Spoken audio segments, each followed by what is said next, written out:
Hello YouTubers, Alaska Prepper here. Ladies and gentlemen, let me introduce you to our brand new 1991 Jamboree motorhome.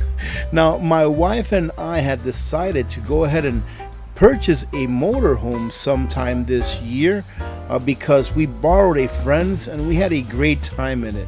And we decided to get something that was pretty old that we can pretty easily afford in order to go ahead and try it out for a couple of years and make notes on what things we like, what things we don't like.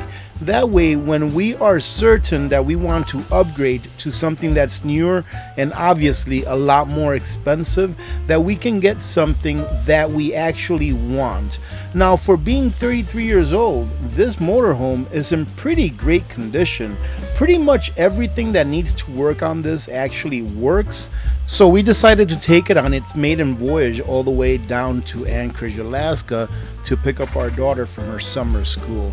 Now, we did a whole bunch of stuff on the way there and the way back that I hope you'll stick around for, because I'll tell you what, it was a lot of fun, and we even have some pictures and video to show you of the massive fires that we encountered on our way back to Fairbanks. So welcome, and thank you very much for joining in today. So one of the first things that we did when we got our new Jamboree is we gave it a deep cleanse, and that involved us shampooing all of the covers. We actually replaced both bed mattresses with new ones, and we have what is called an ozone machine or an O3 machine that does a great job at completely disinfecting everything within the interior of any space that you seal. It really wasn't bad, but it's just something that we like to do standard whenever we buy a used vehicle, and in this case, for our first time, a used motorhome.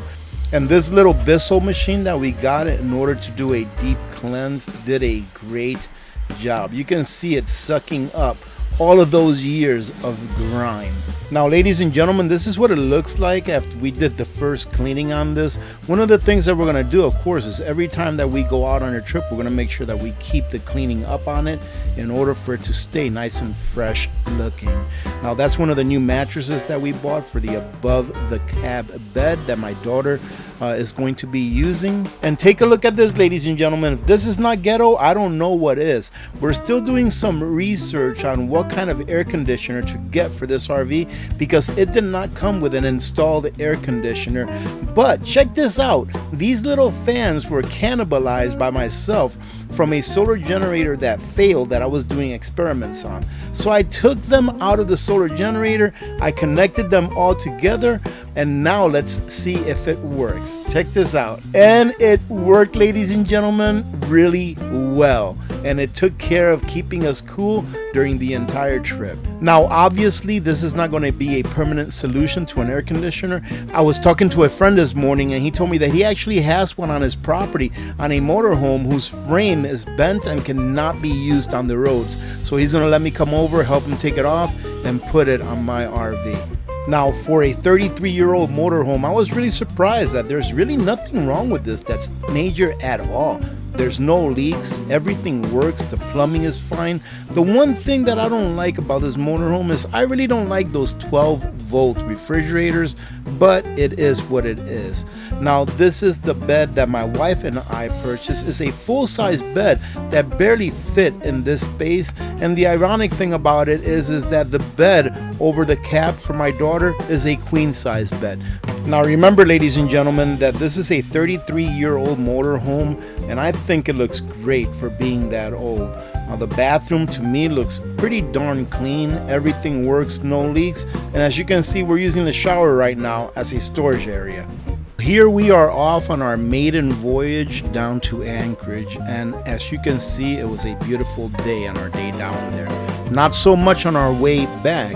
Now, some people are going to ask, what are you going down to Anchorage for, AP? I'm very happy for my daughter. She had a great experience in Anchorage. She was accepted into a program where she could earn some college credits this summer, and she took some advanced classes in mathematics and introduction to engineering, where she did very well. It was pretty much an entire semester of college work ground down into 4 weeks or so. And she did so well, ladies and gentlemen, that she even got a small scholarship out of it for when she begins college after her senior year in high school. So congratulations, little Mrs. AP. I love you very much. You did a great job. Now this here is in one of the 3 bears in Alaska, and as you can see here, I'm filling up at 375 a gallon. Okay, 374.9 per gallon. And we decided to go ahead and stay here and camp out overnight here on our way down to Anchorage. And as you can see here, Lulu is barking at the other pets that are being walked outside. She is a troublemaker, and I think that there is Dog right next to her. And this is a quick look of the campsite at 3 Bears. I think this was called Trappers Creek, the 3 Bears at Trappers Creek. And let's go inside the store so you can see what the prices are like in this part of Alaska. Prices in this store, just like in any other stores that are not very local or that are pretty isolated, are going to be high, and they are. I mean, these are some pretty crazy prices.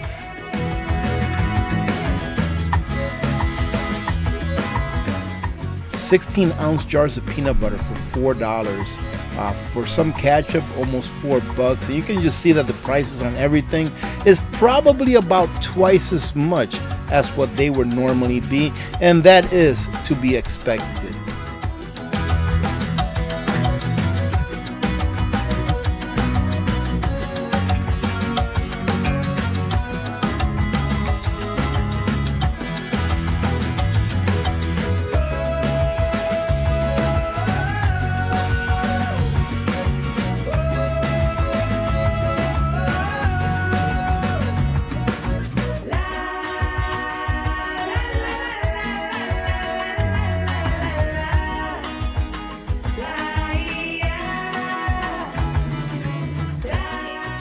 And now that we left the 3 Bears, let's take a look at the Costco that's in Anchorage, Alaska, which to me looks like it is a lot bigger than the one in Fairbanks.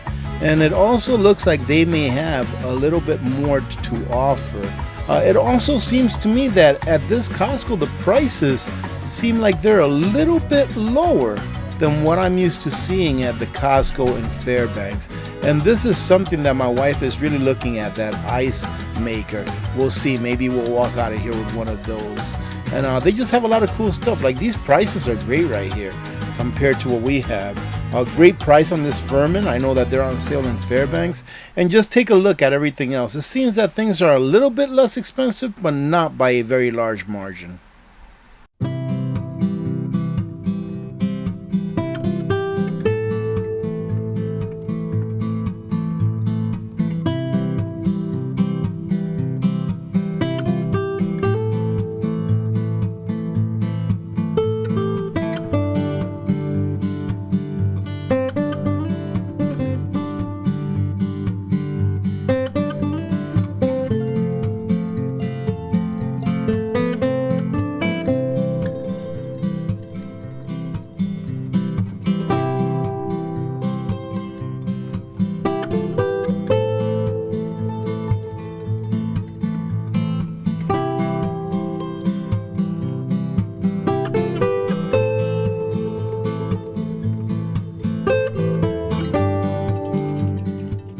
We ended up staying in a motel room for one night because it was already reserved, and this is the view that we had from it.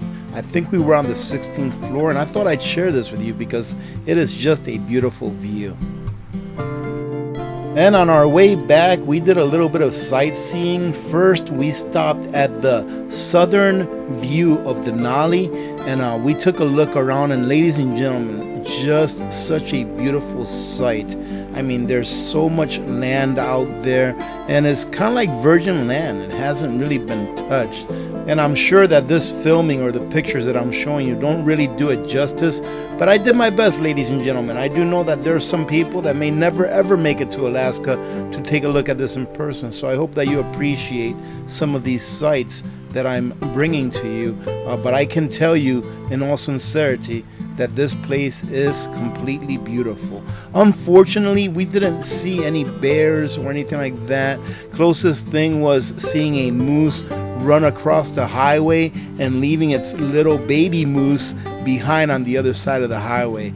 But no bear sightings or even no Sasquatch sightings either.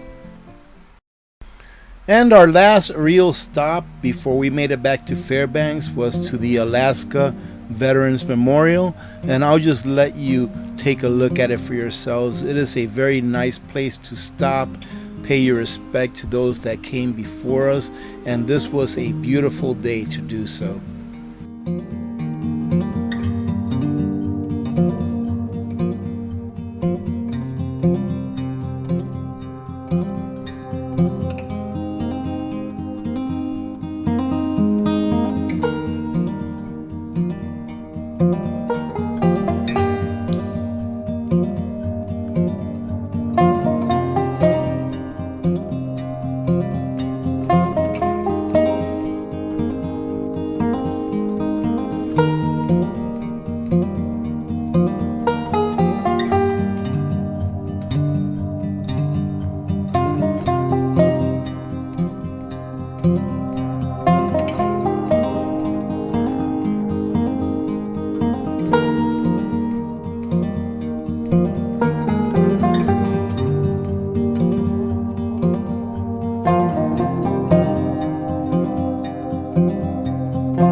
And the closer that we got to Denali, the closer that we got to one of the big fires that's going on right now in Alaska.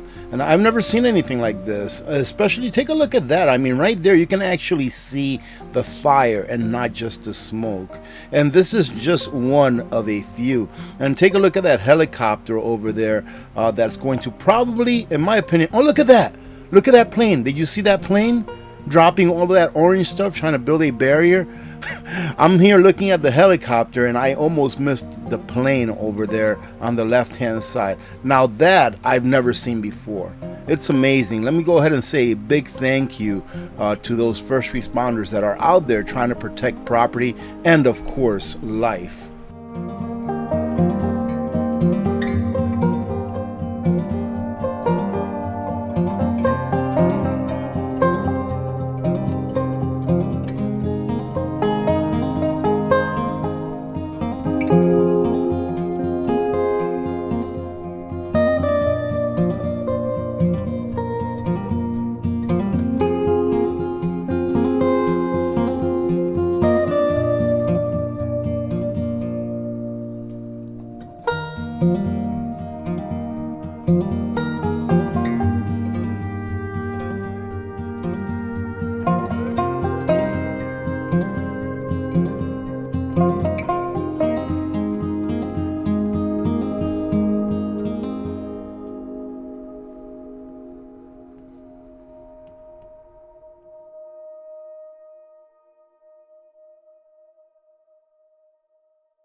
All right, ladies and gentlemen, thank you very much for joining in for this video. I had a lot of fun doing it, and we had a lot of fun doing the things within it. It got a little pasty there towards the end on our way home, but thank goodness that we made it back home safe, and definitely prayers are needed for those people that are being affected directly by these fires. I actually know someone personally that had to evacuate because the fires were getting so close to their home.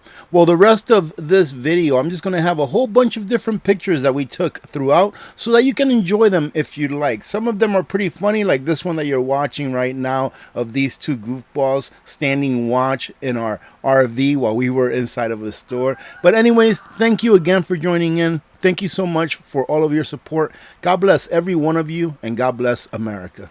I did end up boondocking one night, which means that you don't have any connections to anything. So I took my Mega 3 to make sure we had power during that part of the trip, and it worked very well.